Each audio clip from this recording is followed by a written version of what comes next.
For 10,000 years, the people of the stars called themselves the first intelligent life in the galaxy. The Galactic Confederation spread across 3 spiral arms, with over 40 species living together in what they believed was perfect harmony. Their scholars taught that they had discovered every corner of the galaxy worth knowing. Their leaders spoke of a golden age that would last forever. But there were always stories that didn't quite fit this perfect picture. Strange ruins on distant moons, odd signals from the edges of known space, and whispers of a species called humans who had either destroyed themselves or vanished long ago. Most dismissed these tales as campfire stories to frighten children or entertain travelers. After all, no real evidence existed, just fragments and myths passed between traders at the edges of civilization. Ty had heard these stories since he was small. Now, as a junior xenoarchaeologist with barely enough funding to maintain his small research vessel, he clung to them like a lifeline. While his colleagues chased prestigious assignments on capital worlds, Ty ventured to places others avoided, the forgotten corners where the Confederation's influence barely reached. "You're wasting your career," his former professor had warned. "Chasing ghosts will earn you nothing but ridicule." But Tay couldn't let go of the patterns he'd discovered, similar artifacts appearing across systems that had no contact with each other, all bearing symbols that matched no known civilization. On the abandoned mining colony of Velex 9, everything changed. The facility had been evacuated decades ago after mineral deposits ran dry, leaving behind empty corridors and silent machinery. Tay's scanners detected unusual energy readings deep within the colony's central hub. Just a few more hours, he promised himself, climbing through a half-collapsed maintenance shaft. The air felt thick with dust that had settled undisturbed for years. The chamber he discovered should have been empty. Instead, a small metallic object sat at its center, untouched by the decay around it. About the size of his palm, its surface gleamed as if newly polished. As Tay approached, it hummed to life, projecting a holographic display of unfamiliar star charts. His hands trembled as he recorded everything. This wasn't just another fragment. This was working technology far beyond current Confederation capabilities, and the symbols etched into its surface matched exactly with the mysterious markings he'd documented across 17 different worlds. When Tay presented his findings to the Science Council on the Confederation capital, he expected excitement. Instead, he faced 12 stern faces showing only dismissal and annoyance. "Young researcher," said Director Sewell, not bothering to hide her boredom. "These patterns you've discovered are simply common geometric shapes that appear randomly throughout nature. As for this device, it's clearly of Prax origin, just unusual in its preservation." "The Prax never developed holographic technology," Tay protested. "And these star configurations don't match any known sector." "Enough." Director Sewell's patience had run out. "The Council has entertained these human myths for too long. Your funding is suspended pending review of your research methods." Tay left the chamber in disgrace, clutching his precious artifact. In the grand corridor outside, a tall figure stepped from the shadows. Admiral Han, commander of the Confederation's Third Fleet. His weathered face had seen countless battles over a long career. "Walk with me," Han said quietly. "And keep that device hidden." They moved to a secluded garden terrace overlooking the capital's endless skyline. Han's eyes constantly scanned their surroundings before he spoke. "My grandmother served on the deep space vessel Horizon," Han said. "Before her final mission, she gave me something. Old military records sealed and classified. Records that mentioned a species called humans." Tay's heart raced. "What did they say?" "That humans weren't myth but history. They built empires among the stars before we learned to fly. And the official records suggest they didn't die out. They left." "Left? Why would an entire species just disappear?" Han's voice dropped lower. "The records weren't clear. Something about a coming threat. A darkness between stars that even they feared. The last documented human transmission warned that someday they might return, and that when they did, everything would change." "Do you believe it?" Tay asked. "I've patrolled the Perseus Void border for 20 years, Han replied. 3 times. My sensors detected massive energy signatures that vanished before we could investigate. Whatever's out there, it's watching us. Han handed Tay a small data chip. Your project is now under military oversight. This grants you access to my personal research vessel and crew. Find more evidence, something no one can dismiss. Why help me? Tay asked, confused by this unexpected ally. Because I've seen the edge of the void through my viewport, Han answered, his expression grave. And sometimes, just sometimes, I could swear something looks back. If humans are real, we need to know before they return, or before whatever they were running from finds us instead. As night fell across the capital, Tay looked up at the stars, wondering which ones humans might have called home. For the first time, the galaxy felt larger and more dangerous than he had ever imagined, and he stood at the edge of a discovery that would shatter everything the Confederation believed about its place in the universe. The patrol ship, Vigilant, drifted silently along the edge of the Perseus void, its sensors stretched to maximum range. Lieutenant Jin stared at her display with tired eyes. 6 months of border duty had worn down her enthusiasm, each shift blending into the next, with nothing to show for it. Another exciting day protecting the Confederation from absolutely nothing, her co-pilot Sung remarked, feet propped up on his console. Jin was about to agree when her scanner pinged, once, then repeatedly, growing. More urgent. That's not possible, she whispered, adjusting the settings. The readings remained. Something's out there. Mass signature unlike anything I've seen before. The object appeared at the edge of visual range, a dark silhouette against the backdrop of stars. It moved with impossible precision, changing direction without slowing. Record everything, Jin ordered, sending an emergency signal to headquarters. The vessel approached to within 10,000 kilometers, close enough to see its strange, angular design that seemed to absorb rather than reflect light. Jin opened. All communication channels. Unknown vessel, this is Confederation Patrol Ship Vigilant. Please identify yourself. Silence answered. The mysterious craft held position for exactly 3 minutes, then vanished, not by moving away, but by simply disappearing from all sensors at once. Within hours, similar reports flooded in from across Confederation space. Unusual ships appearing near populated worlds, observing silently, then vanishing without a trace. Admiral Han stood before the Confederation Council, his uniform crisp despite having been awake for 3 straight days. These vessels have been spotted in 27 systems, he reported. They scan our defenses, then disappear. I request permission to mobilize the full fleet. High Counselor Wu shook his head. We cannot create panic over unidentified ships that have shown no aggression. With respect, Han pressed. Their technology far exceeds ours. They can appear anywhere in our territory without warning, if their intentions are hostile. If they meant us harm, interrupted Counselor Day, they've had ample opportunity. This is likely just another spacefaring race making first contact in their own way. Han clenched his jaw. At least allow me to place our border fleets on alert status. Wu waved a dismissive hand. Granted, but nothing more without direct counsel. Approval.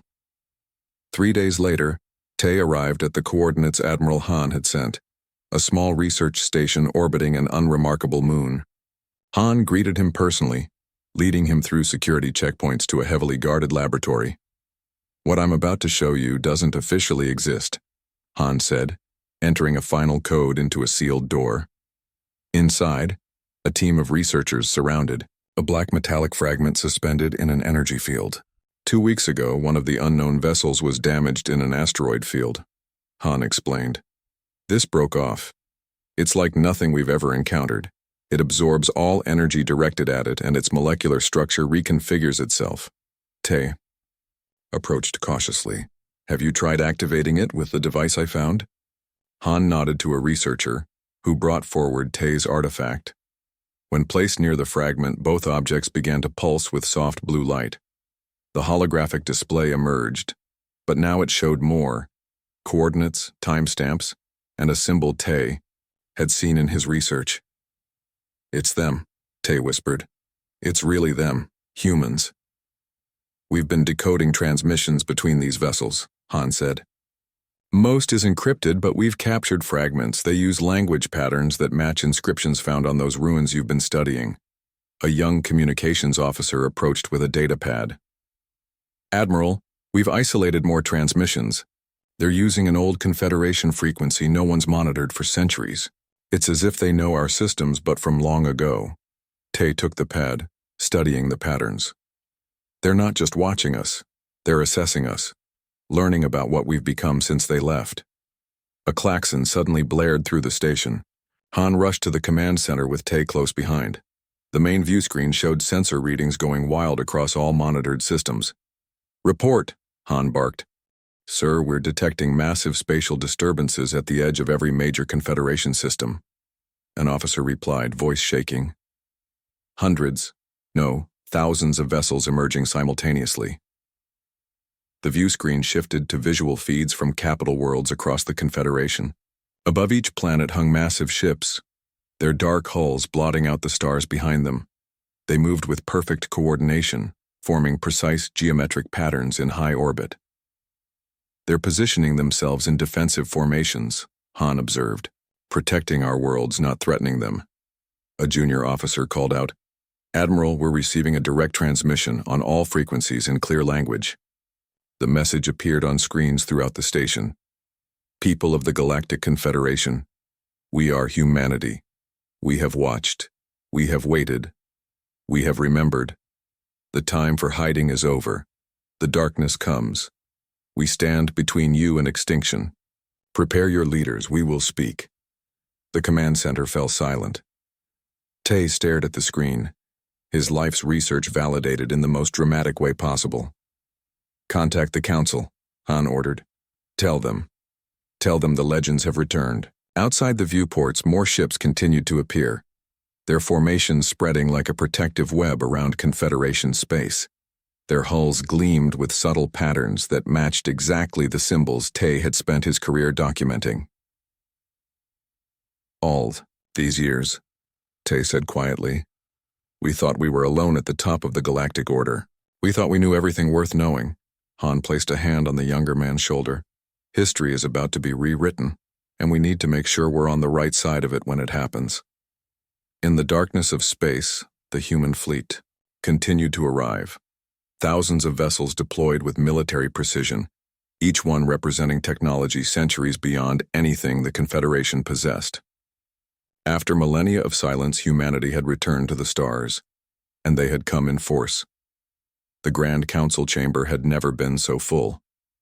Representatives from all 40 species of the Confederation crowded the tiered seats, their nervous whispers creating a constant hum. Security forces lined the walls, though everyone understood their weapons would be useless if their visitors had hostile intentions. High Counselor Wu looked small behind the ancient speaking podium. His usual confidence had vanished, replaced by the tense expression of someone about to face something completely unknown. Admiral Han stood at attention near the chamber's main entrance, watching as Tay nervously adjusted his formal academic robes. They had been summoned as advisors, though Han suspected it was more to assign blame if things went poorly. "Do you think they'll actually come themselves?" Tay asked quietly. Before Han could answer, the massive doors swung open. The chamber fell into complete silence. A single figure walked in. Humanoid, tall, wearing a simple dark uniform with no visible weapons. The human's skin was a warm brown, head closely shaved, face marked with small scars that spoke of a life of action rather than diplomacy. Most striking were the eyes, gray-blue and utterly calm, taking in the gathered assembly with neither fear nor arrogance. "I am Commander Kai," the human said, voice carrying effortlessly through the chamber. "I speak for the United Earth Fleet." No translator was needed. The human spoke the common language of the Confederation perfectly, though with an accent none had heard before. High Counselor Wu found his voice. "We welcome you to the center of Galactic Confederation governance. Your arrival has caused considerable concern among our peoples." "That was not our intention," Kai replied. "But time constraints made subtlety impossible." "Time constraints?" Wu repeated, The human nodded. May I address the full council? What I have to share concerns every world in your territory. Wu gestured to the central speaking area, surrendering his position of authority with visible reluctance. Kai stepped forward, touching a small device on his wrist.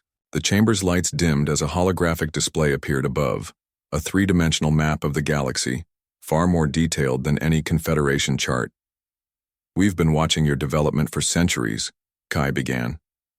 From a distance, respecting your right to grow without interference. That luxury is no longer possible. The map zoomed in on an area beyond the Perseus void, showing thousands of red points of light spreading like an infection. 3,000 years ago, humanity encountered something at the edge of explored space. We called them the Void Devourers. They're not truly alive as you would understand it, more like living equations, patterns that learn to consume energy on a stellar scale. The hologram showed a sun suddenly dimming, then going dark. They feed on stars, draining them to power their expansion. Each world they pass is left frozen, dead. We fought them for decades before realizing we couldn't win, not then, with the technology we had. A counselor from the amphibian Neth species spoke up. If this threat is real, why have we detected nothing? Because we've been containing them, Kai answered simply. Humanity made a choice. We faked our extinction, erased evidence of our homeworld's location, and retreated beyond the void. We built a wall of defenses to keep the devourers from spreading. For 3 millennia, we've fought a holding action while evolving our technology to find a permanent solution. The chamber erupted in skeptical murmurs. Tay leaned toward Han. It explains everything. Why human artifacts are so scattered and rare. Why they seem to vanish suddenly. Kai continued when the noise settled. We wouldn't have revealed ourselves now, but our latest models show the devourers have evolved. They've found paths around our containment. Their first wave will reach your outer systems within 30 days. Shock rippled through the assembly. Wu stepped forward. If what you say is true, why come with warships? Why not simply warn us? Kai's expression hardened slightly. Because warning isn't enough. The Confederation doesn't possess the technology to fight this enemy. We do. The hologram changed, showing the current position of human ships throughout Confederation space. We've placed our fleet in defensive formation around your core worlds. We have weapons that can destroy devourers before they reach your stars, but effective defense requires absolute coordination and authority. Now came the moment of truth. Kai looked directly at the High Council. Humanity offers you an alliance. We will defend your worlds as we've defended the galaxy for thousands of years. In exchange, we require complete military authority during this crisis. Your ships, your defense systems, your strategic resources, all under human command until the threat is eliminated. The chamber exploded into outrage. Species that had governed themselves for millennia were being asked to hand control to strangers who had appeared from nowhere. This is outrageous, shouted Counselor Day. You appear with an armada, claim a convenient invisible enemy is coming, and demand we surrender our sovereignty. This is conquest disguised as rescue. Many voiced their agreement. Kai waited patiently for the uproar to subside. You misunderstand, the human said quietly. This isn't a negotiation. The devourers are coming whether you believe us or not. We've sacrificed countless lives keeping them contained while you built your peaceful civilization, unaware of the darkness waiting beyond. We won't watch you die due to pride.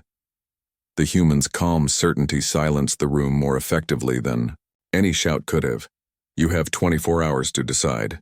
Either work with us willingly, or we will take control by force. Not out of desire for power, but because your survival matters more than your independence right now. Kai looked around the chamber one last time. We were legends to you, stories of a species that disappeared. The truth is, we've been your unseen guardians for thousands of years. Now the war we've been fighting in shadow must be fought in the light. The human turned and walked out, leaving behind a council chamber in chaos. Admiral Han found Tay in the corridor outside. Do you believe them? He asked quietly. Tay nodded slowly. Every piece of evidence I've found over the years, it fits this explanation perfectly. The question is, will the council believe it in time? They both looked back at the chamber, where arguments had already broken out between those who wanted to fight the humans and those who feared the greater threat might be real. The countdown had begun. The Confederation Council debated through the night, their voices growing hoarse as the hours passed. By morning, they had reached their decision, a decision of pride and fear. They would not surrender control to the humans. Instead, they ordered the combined Confederation fleet to prepare for two enemies, the mysterious Void Devourers, if they truly existed, and the human ships that had positioned themselves throughout their territory. Admiral Han received the orders with a cold knot in his stomach. Standing on the bridge of his flagship, the Resolute, he watched as his officers prepared for battle against an enemy he believed was trying to save them. "Sir, all ships report ready," his second-in-command reported. "We await your command to engage the human vessels in Sector 7. Han stared at the tactical display. The human ships had arranged themselves in patterns that made no strategic sense. They weren't protecting key military targets or positioning for attack. Instead, they formed a complex web around seemingly random points in space. "What are they defending?" he muttered, more to himself than anyone else. Tay stood nearby, having been assigned as a cultural advisor for the coming conflict. In reality, the council wanted him where they could watch him after he'd publicly supported the human claims. "Admiral," Tay said quietly, "look at the star, charts from 600 years ago." Han brought up the historical data. As he overlaid it with the current human positions, understanding dawned. They're positioning themselves where stars used to be. Stars that disappeared from our charts over centuries. We assumed they were mapping errors or stars that burned out naturally. But they weren't natural deaths. Tay finished. The humans have been fighting these devourers all along, just beyond our notice. Han made his decision. He opened a channel to his entire fleet. "This is Admiral Han. I am relieving myself of command. I believe the human warning is genuine, and I cannot in good conscience lead an attack against those who may be our only hope of survival. Any ships willing to follow me, set course for the human flagship. Those who wish to obey the council, you are released from your duty to me." The bridge fell silent as Han removed his command insignia. His officers exchanged uncertain glances. "Sir," his second-in-command finally said, "the Resolute follows you." Across the fleet, ships began breaking. Formation. First a few, then dozens, then nearly a third of the entire Confederation armada. They moved to position themselves alongside the human vessels, even as the remaining loyal ships prepared to attack both their former comrades and the human intruders. Before the first shots could be fired, sensors across all ships detected massive energy disturbances at the edge of the system. Space itself seemed to tear open as dark, shapeless forms poured through, entities that seemed to bend light around them, leaving trails of cold emptiness in their wake. "The Devourers," Tay whispered in horror. They moved with terrible purpose, toward the system's sun, their forms shifting and flowing like liquid darkness. Where they passed, ships from both sides went dark, their power drained in seconds. The human fleet responded instantly. Their vessels released smaller craft that moved with impossible speed, firing weapons that seemed to fold space itself around the Devourers. Where these weapons struck, the darkness shattered into fragments that quickly dissolved. Han watched as the Confederation ships loyal to the Council tried to engage but found their weapons passing harmlessly through the entities. Several vessels were surrounded by the darkness and simply vanished, their hulls crumpling as if crushed by an invisible hand.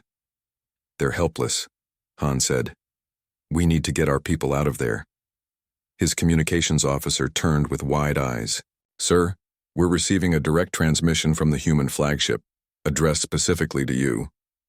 Commander Kai's face appeared on screen. "Admiral Han, your decision to stand with us has been noted. We need your ships to evacuate the inhabited moons in this system. We'll hold the Devourers back, but you must move quickly." "Understood," Han replied. "What about the Council ships?" "We'll protect them as best we can," Kai answered. "But their current formation makes defense difficult. Convince them to fall back to these coordinates if you can." As the transmission ended, Han saw the human ships adjusting their positions. creating a barrier between the advancing devourers and the populated worlds. They were sacrificing tactical advantage to protect even those who had rejected their help. Similar scenes played out across Confederation space over the next 12 hours. In systems where humans had positioned their vessels, the devourers were contained and eventually driven back. In systems without human protection, stars began to dim as the entities fed, planets rapidly cooling as their suns weakened. The Confederation capital world found itself surrounded by darkness. Only the human vessels positioned in their seemingly random pattern kept the devourers at bay. The Council, now witnesses to the truth, transmitted their unconditional acceptance of human authority in military matters.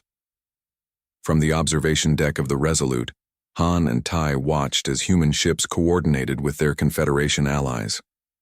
The evacuation of threatened systems had begun, massive transports moving civilians to safety, while the combined military forces established defensive lines. How long have they been preparing for this? Tai wondered aloud, watching the precise, practiced movements of the human fleet. Generations, came a voice behind them. Commander Kai had boarded the Resolute during the battle coordination. Every human child grows up knowing this day would come. Our entire civilization has been shaped by this one purpose, to be ready when the devourers finally broke through. Why risk everything for species who rejected you? Han asked. Kai's weathered face showed a hint of a smile. Because that's what humans do. We protect our own, and long ago we decided that meant all sentient life. The commander turned to the viewport where the battle continued. We remember when we were alone in the dark, Admiral. We don't want anyone else to face that darkness, without help. As the humans spoke, more ships arrived, the full might of humanity's warfleet finally revealing itself. They moved into position around threatened worlds, their hulls bearing the scars of ancient battles fought beyond the knowledge of the Confederation. The legends had not only returned, they had never truly left. And now, as the darkness spread, between the stars, they stood as the light that would not dim. For 3 weeks, the combined fleets of humanity and the Confederation fought a running battle across 17 star systems. The Void Devourers had changed their tactics, targeting civilian populations and resource centers rather than engaging military vessels directly. This forced the defenders to spread thin, protecting evacuation routes as millions fled from worlds, rapidly cooling as their suns dimmed. Admiral Han had not slept more than 2 hours at a stretch since the war began. His uniform hung loose on his frame as he studied the latest reports. The Confederation government had essentially collapsed, with the Council scattered to secure locations across the galaxy. Leadership had fallen to military commanders and local officials who were doing their best to manage a crisis none had been prepared for. Admiral, called a young officer, Commander Kai requests your presence on the war platform. Han nodded wearily and made his way through the crowded corridors of the station. Around him, humans and Confederation personnel worked side by side, their former differences forgotten in the desperate fight for survival. It was remarkable how quickly old prejudices had fallen away when faced with extinction. The war platform had been constructed in just days, a testament to human engineering. At its center stood a massive holographic display showing the entire theater of conflict. Commander Kai stood before it, deep in conversation with Tai and several other officers. The human looked as exhausted as Han felt, but moved with the same precise energy he'd shown since the beginning. Admiral, Kai greeted him. Our scouts report the Devourers are gathering their forces for a major assault. They're concentrating here, at the Orion Nexus. The map highlighted a region where several major trade routes intersected, a critical junction that, if lost, would split their defensive line in two. They're learning, Han observed, targeting our logistics, not just our power sources. Kai nodded. They adapt quickly, which is why we need to end this war before they evolve further. Tai looked up from the data he was studying. The weapon is ready? Yes, Kai confirmed. But deploying it requires precise positioning. We'll need to draw all their forces to a single location. Han studied the tactical display. You're talking about using the Nexus as bait. That's our busiest civilian transit hub. There are still millions of people in that sector. We've already begun evacuation, Kai said. But yes, we need to hold the Nexus long enough to spring the trap, then get our forces out before we activate the weapon. The human brought up detailed schematics, a device unlike anything Han had seen before. Its principles seemed to defy conventional physics, warping space itself rather than simply destroying matter. What exactly will this do? Han asked. It creates a dimensional fold, Kai explained. A space-time pocket that will collapse in on itself, taking the Devourers with it. Once they're contained, we can seal the breach permanently. And if our ships don't clear the area in time? Kai's expression was grim. Then they become part of the fold. Han understood the unspoken message. This was a suicide mission for whoever remained to trigger the device. I'll lead the defensive line, Han volunteered. Kai shook his head. No. Your people need you for what comes after. This is our fight. Has been for 3,000 years. It's our fight too, Han insisted. And my ships know these trade routes. Better than anyone. We'll hold the line while your special units place the device. The human studied him for a long moment, then nodded. Very well. We deploy in 6 hours. The battle for the Orion Nexus would later be called the most desperate conflict in recorded history. 300 Confederation ships and 500 human vessels faced an enemy that numbered in the thousands. The Void Devourers seemed to sense the importance of the location, throwing themselves against the defensive formation with unprecedented coordination. From the bridge of the Resolute, Han watched as ships around him fought, died, and continued fighting even as systems failed. Human vessels used tactics that seemed suicidal, diving directly into concentrations of the enemy to deliver devastating blows before pulling back. The Confederation forces adopted these methods quickly, learning from their allies how to strike at the Devourers' vulnerable points. Status of the device? Han called out. His tactical officer consulted the secure channel. Human special units report 90% charged. They need 3 more minutes and clear access to the target coordinates. They'll have it, Han promised, ordering his remaining ships to form a corridor through the chaos. A massive explosion rocked the Resolute as a Devourer latched onto their port side, draining power at an alarming rate. Emergency systems kicked in, but Han knew they wouldn't last long. All non-essential personnel to escape pods, he ordered calmly. Navigation, maintain position until the human units give the signal. The ship groaned as more systems failed. Through the viewport, Han could see other vessels in similar distress, fighting to hold their positions even as they died. Signal from Commander Kai, called the communications officer. The device is in position, all ships ordered to maximum retreat velocity on his mark. The command channel carried Kai's steady voice to all surviving ships. Fall back now. Repeat, all vessels clear the Nexus immediately. Han gave the order to withdraw, but knew the Resolute wouldn't make it, not with the damage they'd sustained. As his crew rushed to evacuation stations, he remained on the bridge, ensuring the retreat was orderly. The view screen showed the human command vessel still at the center of the maelstrom, holding position as other ships fled. They were staying, behind to trigger the device manually. Admiral, Tay said from nearby, having refused evacuation. Look at the Devourers. The entities had sensed something was wrong. They were pulling back from the Nexus, attempting to escape. They won't make it, Han said with grim satisfaction. A blinding light filled the viewport as the device activated. Space itself seemed to fold inward, the stars bending and stretching as reality distorted.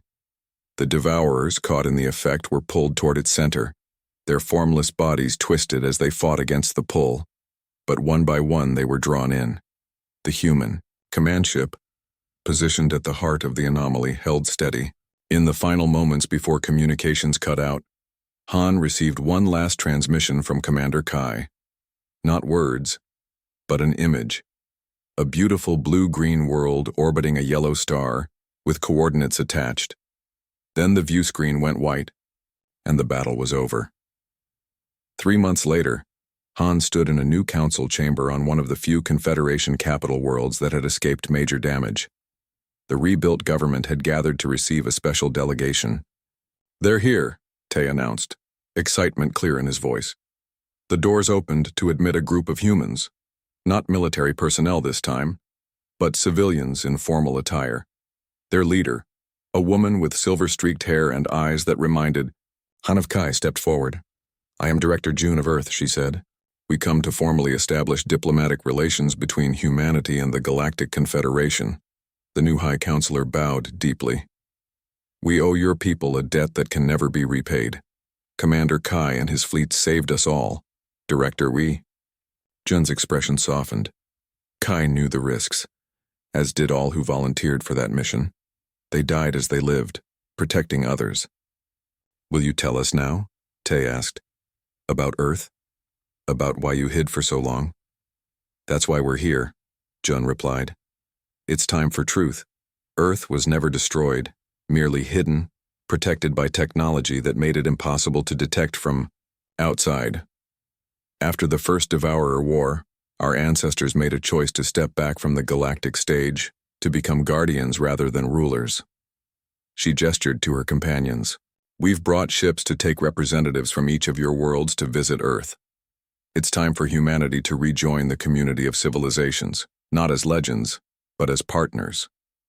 As the delegation dispersed to make arrangements, Han approached. "Director June privately. Commander Kai gave me coordinates in his final transmission," he said. "They match no known system in our charts." Jun smiled sadly. "He would have liked you, Admiral. Those coordinates lead to Earth. He was inviting you home."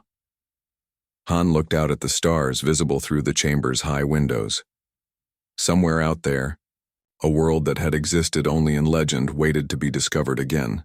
The darkness had been pushed back, at least for now, and in its place, a new chapter of history was about to be written, one where humans walked among the stars not as myths or saviors, but simply as friends who had been away for a very long time.